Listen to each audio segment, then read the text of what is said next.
ओम का उच्चारण क्यों महत्वपूर्ण माना गया है। ओम जो है सृष्टि का अधिकारक है कि सृष्टि में सबसे पहले अखिल ब्रह्मांड विश्वनायक श्रीमती भगवान से ओम ये प्रणव का उद्भव हुआ और उसी प्रणव से सारा सृष्टि हुआ। तो ओम जो है यह त्रिमूर्ति का प्रतीक भी है। ओम जो है समस्त वेद का माता हम गायत्री को कहते हैं और गायत्री का उद्भव हुआ ओम से। ओम से ही सृष्टि का विस्तार हुआ।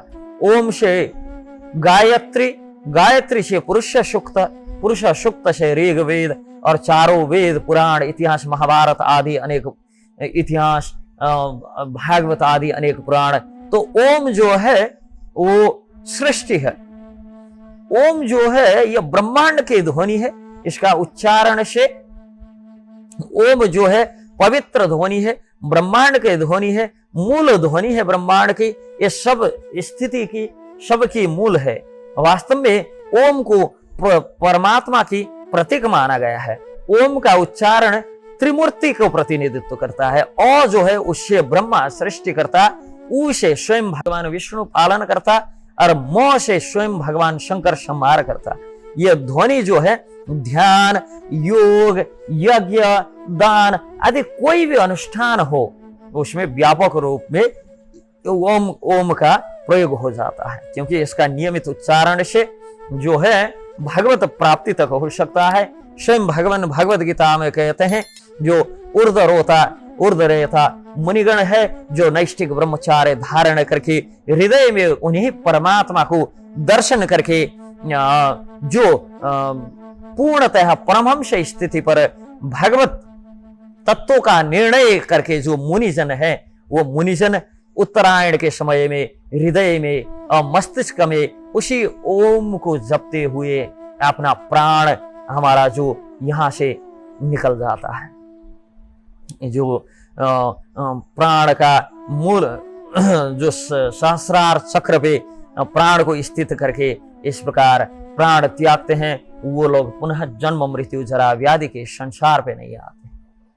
तो ओम का जो महत्व है इसका अनेकों, आपको यह जान के आश्चर्य होगा कि यह हैरानी कर देने वाली बात होगी कि आज की जो खुद को वैज्ञानिक, खुद को बड़े मानने वाले, खुद को जैसे जो कहते हैं हम तो धर्म को नहीं मानते हैं, विज्ञान को मानते हैं, ऐसे खुद को विज्ञान के नाम पे बड़े चढ़े दिखाने वाले जो लोग हैं, जो मूर्ख लोग हैं, उनको वो भी ओम की उच्चारण का जो है कि जो आज के विज्ञान के, भौतिक विज्ञान की तथ्य जो है वो तथ्य भी मननीय है वास्तव में।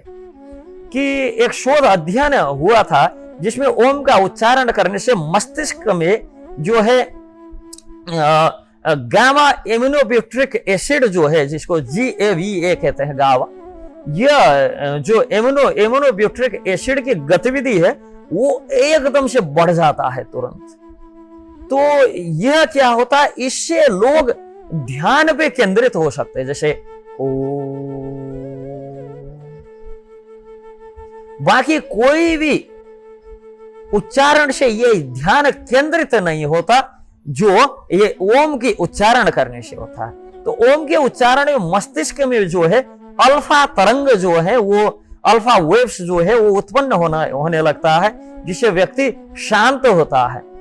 जो समस्त इंद्रियों के सब तरफ से इंद्रिय एवं विषय भोग के जो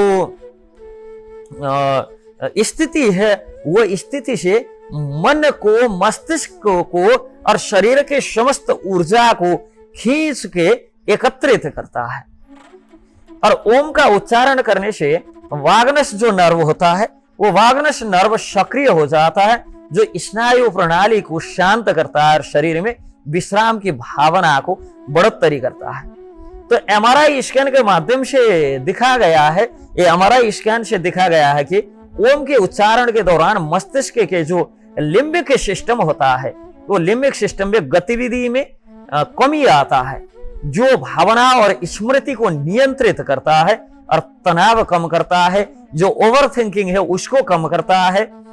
तो ये जो है ओम का उच्चारण धीमी और गहरी श्वास को जो प्रोत्साहित करता है, जिससे श्वासन प्रणाली में एक प्रकार की पुष्टता मिलता है। ये प्राणायाम की जो टेक्निक में भी ओम का जो उच्चारण शामिल होता है, जो शरीर में ऑक्सीजन के प्रवाह को बढ़ावा देता है और शारीरिक ऊर्जा को भी एक हिसाब से उसको बढ़ाता है। अब आपको लग सकता है कि इस ओम का उद्देश्य तो इतने सारे, वास्तव में हम जो ओम का ये जो फायदा बताते हैं कुछ भी नहीं, ये जो है तुच्छ भौतिक फायदा है। अभी हमारे समाज में एक पड़ा है ना कि कुछ भी आध्यात्मिक और धार्मिक मान्यताओं के पकड़ के विज्ञान का इस संबंध में मत क्या है, अरे विज्ञान क्या जाने इसका मत है। अभी तो ओम का संबंध में जो विज्ञान का जो अभी मत दिखाई देता है या कुछ भी नहीं, फिर भी लोग ऐसे मूर्ख हैं कि उनको हाँ अच्छा MRI गावा ये सब सुनने से लगता है अच्छा कुछ बड़ाई है, तो हम प्रोत्साहित करने के लिए कह देते हैं। लेकिन ओम का ये जो है सबसे तुच्छ और सबसे निकृष्ट वाले फायदे हम बता रहे हैं। अरे इसका जो उत्कृष्ट फायदा है भगवत तत्व है स्वयं ओम, और भगवान प्राप्ति होता है इसी के उच्चारण से। सारा हमारे अनुष्ठान जो है ये इसी से होता है, ओम के उच्चारण बिना कोई अनुष्ठान नहीं होता। तो ओम का उच्चारण शरीर के हर चक्र जो है, सप्त चक्र जो है, ऊर्जा केंद्र जो है, उनको संतुलित और सक्रिय करता है। विशेष रूप से यह मूलाधार चक्र और आज्ञा चक्र पर इसका जो प्रभाव होता है वो वास्तव में ये दो चक्र, सिर्फ ओम के उच्चारण से ये दो चक्र हम इनको चलयमान कर सकते हैं, इनको चला सकते हैं।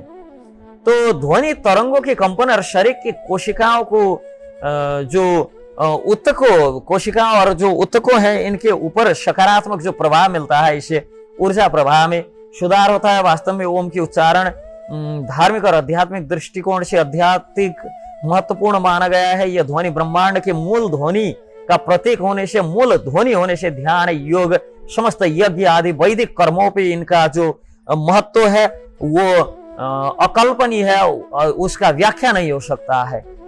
वो हम व्याख्या भी नहीं कर सकते, इतना महत्व है। और वैज्ञानिक हाल की ये विज्ञान की जो भौतिक विज्ञान की दृष्टि से देखा जाए तो भी यह तनाव और चिंता में कमी, स्नायु तंत्र के शांति में, श्वासन प्रणाली के सुधार में, मन की शांति में, ध्यान केंद्रित करने की क्षमता और शरीर के ऊर्जा के जो केंद्र जो मूल होते हैं वो चक्र आदि को संतुलित करना, ये सब मिलता है। तो ओम का उच्चारण मानसिक शारीरिक स्वास्थ्य पर भी इसका कुछ न कुछ महत्वपूर्ण देन तो है, लेकिन ओम का उद्देश्य वही शरीर फिट फाट करने के लिए नहीं है, हमें यह समझना चाहिए।